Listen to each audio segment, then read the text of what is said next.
नमस्कार मित्रांनो, मनाची गुपितेमध्ये तुमचं स्वागत आहे. तुम्ही कधी विचार केला आहे का की लग्नाच्या किंवा नात्याच्या सुरुवातीला असणारा तो आनंद, ते तासनतास बोलणं आणि एकमेकांसाठी असलेली ओढ अचानक कुठे गायब होते? आजकालच्या धावपळीच्या जगात आपण पैसा, करिअर आणि जबाबदाऱ्याच्या मागे इतके धावतोय की ज्याच्यासाठी हे सगळं करतोय त्या पार्टनरलाच वेळ द्यायला विसरतोय. आज आपण जाणून घेणार आहोत अशी 5 मुख्य कारणे ज्यामुळे नात्यातील ओढ कमी होते आणि ते पुन्हा कसं सावरता येईल. मुद्दा 1. मानसिक आणि शारीरिक थकवा. दिवसभर ऑफिसचं काम, प्रवासाचा त्रास आणि घरच्या जबाबदाऱ्या पार पाडताना रात्रीपर्यंत माणूस पूर्णपणे निचरा झालेला असतो. जेव्हा शरीर आणि मन थकलेलं असतं तेव्हा रोमॅन्टिक बोलण्याची किंवा वेळ घालवण्याची इच्छाच उरत नाही. आपण फक्त एकाच घरात राहणारे रूममेट्स बनतो, पार्टनर्स नाही. हा थकवा केवळ शरीराचा नसतो, तर तो मनाचाही असतो. जेव्हा आपण घरी येतो तेव्हा आपल्याला फक्त शांतता हवी असते, ज्यामुळे जोडीदाराशी होणारा संवाद थांबतो आणि हळूहळू नात्यातील ऊब कमी होऊ लागते. मुद्दा 2. मोबाईल आणि सोशल मीडियाचा हस्तक्षेप. आजकाल बेडवर पार्टनरसोबत असताना आपण एकमेकांच्या डोळ्यात बघण्याऐवजी मोबाईलच्या स्क्रीनमध्ये बघतो. दिवसभराच्या धावपळीनंतर जो थोडा वेळ मिळतो तो आपण रील्स बघण्यात किंवा सोशल मीडिया स्क्रोल करण्यात घालवतो. याला डिजिटल भिंत म्हणतात. जेव्हा तुम्ही सोबत असूनही सोबत नसता तेव्हा नात्यातील ओढ संपायला सुरुवात होते.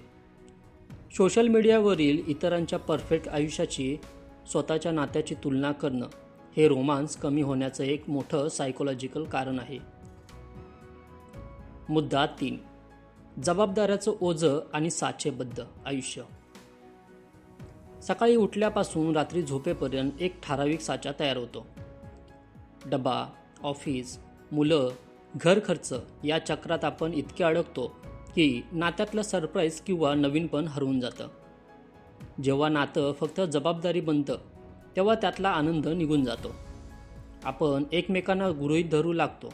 आता तर लग्न झाले, आता काय नटायचं किंवा काय खास करायचं, हा विचार नात्यातल्या रोमांचा सर्वात मोठा शत्रू आहे.